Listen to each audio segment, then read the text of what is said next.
मनीष शुक्ला, ये आप लोगों की ओर से तो दावा किया जाता है कि भाई कानून व्यवस्था बेहतर है, दावा आरोप यह है कि आप लोग डरा धमका करके कानून व्यवस्था मेंटेन रख रहे हैं।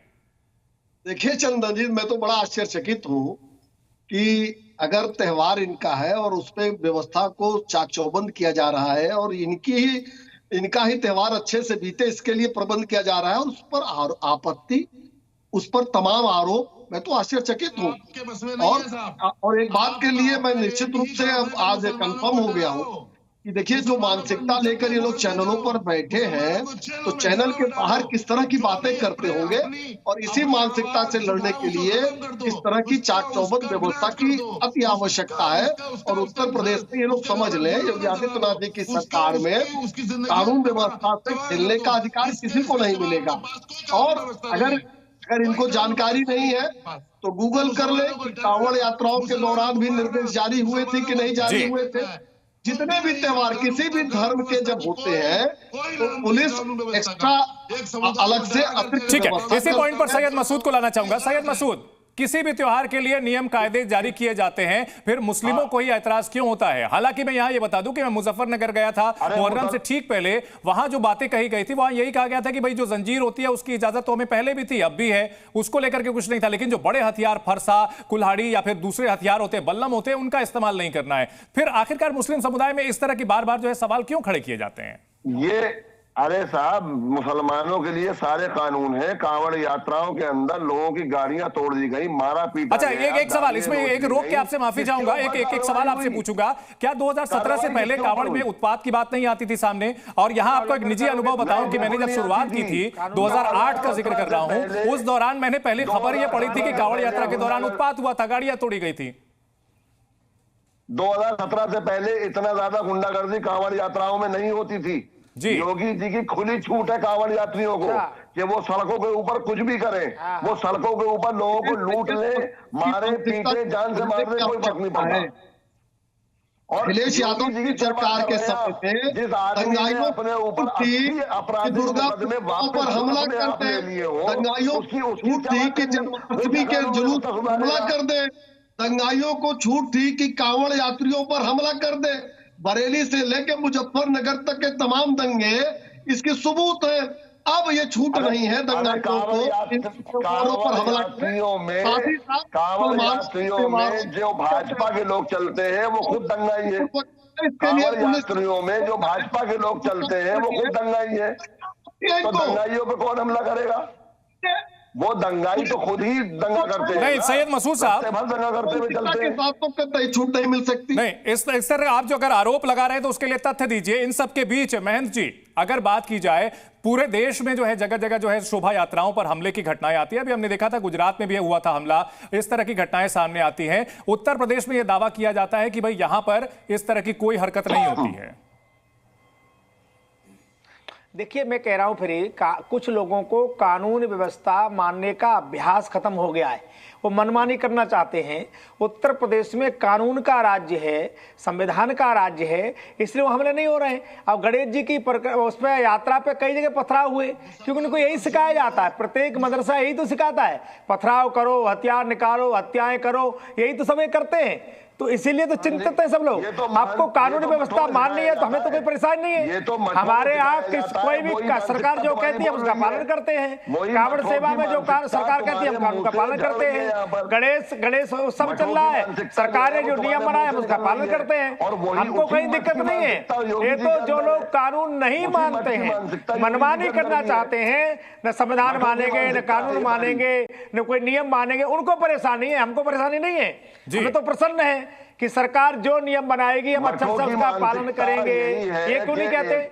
इनको भी कहना चाहिए, इनको भी कहना चाहिए कि शांति व्यवस्था बनी रहे, कानून बनी रहे, इसलिए सरकार जो कुछ कर रही है। यहाँ बहस में लाना चाहूंगा दानिश कुरैशी साहब, आरोप ये लगाया जाता है कि नूह से लेकर गुजरात का मामला हो, अभी कर्नाटक का मांड्या हो, पश्चिम बंगाल हो, यहाँ पर जो है शोभा यात्राओं पर पथराव किया जाता है। भारत जो हिंदू समाज की जो शोभा यात्राएं होती है उन पर पथराव किया जाता है। और अगर बात की जाए, अगर नियम बनाने की बात होती है तो कहते हैं कि मुसलमानों को दबाया जा रहा है।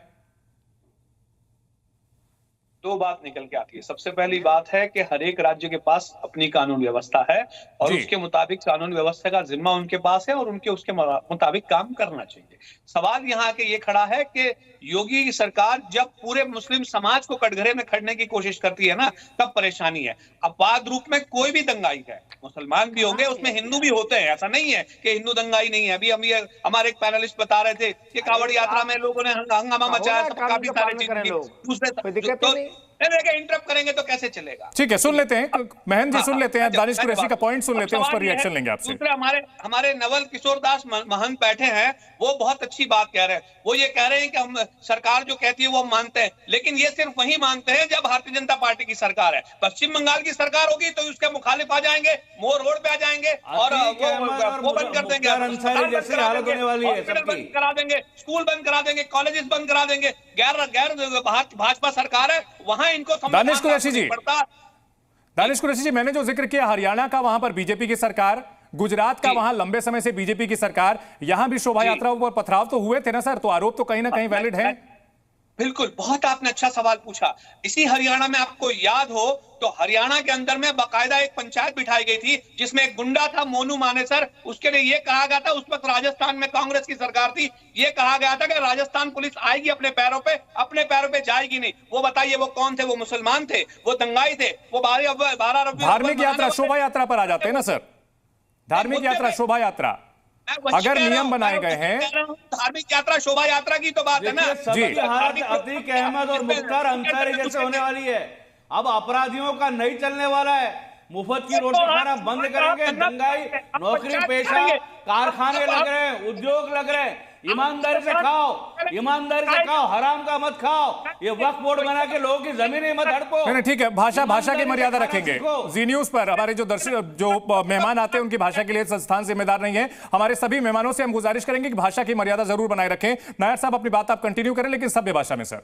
तो अब असभ्य भाषा किसने कही? ये कह रहे हैं। अरे नायर साहब को काम है ना, दानिश कुरैशी साहब। इन्वेस्टमेंट आ रहे हैं, मुझे ये बताइए, उत्तर प्रदेश में अब बड़े उद्योग लग रहे हैं, व्यवसाय लग रहे हैं, नौकरियां लग रही हैं। जो ईमानदार रहेगा उसको नौकरी प्राप्त होगी, उद्योग के अवसर प्राप्त होंगे।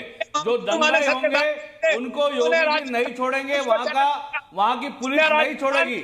जो हर्ष अतीक अहमद का हुआ, जो हर्ष मुख्तार अंसारी का हुआ, वही हर्ष सभी अपराधी का होगा, ये मान के चलो। अब वहां पर मुजफ्फरनगर रिपीट नहीं होगा, अब कोई बहन बेटी की छेड़खानी नहीं होगी। आप माफी मांगिए। अब ये सारे अपराधियों की दुकान बंद है, सब ये बताइए। अभी शांति रखो, ईमानदारी से खाओ, नौकरी धंधा पेशा करो और दूसरों की प्रॉपर्टी का अधिकार किसने दिया? नूर अहमद अजहरी साहब, नूर अहमद अजहरी साहब, मेरा पहला सवाल जो था मैं उसी पे वापस लौटता हूं। नियम कायदों को मानना, आखिरकार किसी धर्म को दबाने की बात कैसे हो सकती है? नियम कायदे तो सभी के लिए होते हैं। ये जो सेंस ऑफ विक्टिम कार्ड होता है, ये क्यों आता है बार बार? आप देखिए श्रीराज नायर के आप वक्तव्य देखिए, इनका तरीका देखिए बोलने का, धमकियां देने का तरीका आप देखिए। आप कुछ बोल रहे हैं कि मतलब नहीं, मैंने सबको कहा कि सभी के यही कहा कि भाषा की मर्यादा बनाए रखें और सभ्य शब्दों का इस्तेमाल करें। नहीं नूर अहमद अजहरी साहब, मेरा सवाल ठीक है, नहीं यहाँ हमने एक डिस्क्लेमर ये चला दिया है कि बता दिया है कि भाई मेहमानों की भाषा के लिए हम जिम्मेदार नहीं है, लेकिन सभ्य भाषा का इस्तेमाल करेंगे, क्योंकि जो सभ्य भाषा का इस्तेमाल नहीं करेगा हम उन्हें म्यूट कर देंगे। नूर अहमद अजहरी साहब, फिर से लौटता हूं, फिर से वही सवाल। मैं कोई गाली गलौज तो कर नहीं रहा। ठीक है अजहरी साहब, मैं फिर से लौटता हूं, आखिरकार नियमों का पालन करना किसी धर्म को दबाने की कोशिश कैसे हो सकता है?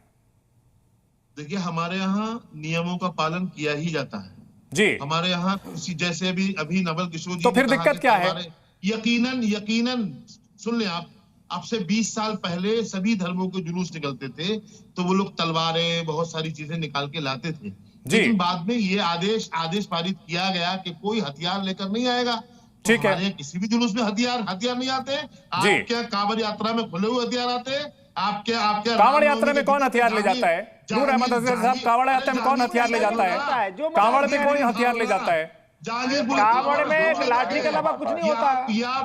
कांवड़ में साले के हथियार साधे, कोई हथियार नहीं होता भैया, कोई हथियार नहीं होता, नहीं कोई हथियार नहीं होता। नहीं नूर अहमद अजहरी साहब, अब कौन से आपके पास कुछ वीडियोस हैं, कुछ किस तरह के आधार पर आप चलेंगे भाई? नवल किशोर जी जवाब दीजिए। लोग गंगा जल लेके आते हैं, झूठ। लोग गंगा जल लेके आते हैं, कोई कांवड़िया हथियार लेके नहीं जाता। सब खराब नहीं होते हैं, सब हाँ, खराब नहीं होते हैं। जो चंद उनका बेचारे कंधे पे गंगा जल होता है, कंधे पे गंगा जल होता है, बोल बम करके आते हैं, कोई कांवड़िया हथियार लेके नहीं जाता। हाँ, उसमें कोई घुसपैठिया निकल जाते तो बात अलग है, कोई भगवान शिव का भक्त हथियार लेके नहीं आता। मुसलमानों को मारो जाके। सैयद मसूद, कौन कहता है? कभी नहीं कहा, अरे कभी नहीं कहा, कोई हिंदू कभी हिंसक हो ही नहीं सकता। जो भी आरोप लगाए उसके लिए हमने तथ्य भी बताएं साथ साथ। सैयद मसूद, आप रिस्पॉन्ड करें। हिंदू बेचारा होगा। एक उदाहरण बताओ। ठीक है, एक एक करके बोलेंगे, सब एक साथ बोलेंगे तो कोई सुन नहीं पाएगा। हजारों हैं, सैयद मसूद, हजारों हैं, नारे लगा करके गर्दन काटी है लोगों की। ठीक है, सभी मेहमान शांत रहें कृपया। सैयद मसूद का टर्न है, सैयद मसूद बोले। गले काटे हैं, 60 डेसिबल से ऊपर नहीं जाएगी, मगर कांवड़ यात्राओं में गणेश चतुर्थी के अंदर जब डीजे बजते हैं तो उनकी आवाज ऐसी होती है कि हार्ट अटैक आने का खतरा है। ठीक है, ये बात आप रख चुके सर, इसके अलावा और क्या ऐड करना चाहेंगे आप? मैं मुरादाबाद की बात आपको बताता हूं, अभी 2 दिन पहले की बात है। मुरादाबाद में गणेश चतुर्थी के जुलूस निकल रहे थे, उसके दौरान मैंने खुद अपने मोबाइल से 112 पे फोन किया। फोन करके ये कहा कि भाई यहाँ पे मेरी माँ बीमार है, मेरे घर में परेशानी हो रही है, इनको आप रुकवाइए, इनकी आवाज कम कराइए। तो मुझसे पुलिस आके ये कहती है, अरे सर निकल जाने दीजिए ना, कोई बात नहीं है, थोड़ी देर में सब निपट जाएगा। इतनी देर में मेरे मरीज को क्या होगा, उसकी जिम्मेदारी पुलिस को नहीं है। तो पुलिस का ये दोहरा रवैया मुसलमानों के लिए कुछ है और दूसरे समुदाय के लिए कुछ है। मनीष शुक्ला इस पर जवाब देंगे। मनीष शुक्ला जवाब दीजिए, सरकार में है आप लोग। देखिए चंदन जी, मैंने पहले सभी धर्मों के त्योहारों पर पुलिस आवश्यक व्यवस्था करती है, गाइडलाइन जारी करती है। और अभी बता रहे हैं कि माँ की तबीयत खराब थी और नहीं, तो क्या जो डेसिबल अलाउ है उससे ऊपर था क्या? दूसरा, जिस तरीके का माहौल बना रहे लोग, ये तो बड़ा आश्चर्यचकित करने वाला विषय है कि आप मुसलमानों का त्योहार है, वो शांतिपूर्वक, सद्भाव पूर्वक और सकुशल संपन्न हो, इसके लिए पुलिस व्यवस्था कर रही है। इनको तो बधाई देना चाहिए, इनको तो खड़ा होना चाहिए, कहना चाहिए कि जी आपने बड़ा अच्छा काम किया है, हमारे त्योहार को शांतिपूर्वक। इसी कमेंट के साथ हमें इस बहस को समापन करना पड़ेगा। बहुत शुक्रिया हमारे सभी मेहमानों का इस बड़ी बहस में टू द पॉइंट में हमारे साथ जुड़ने के लिए।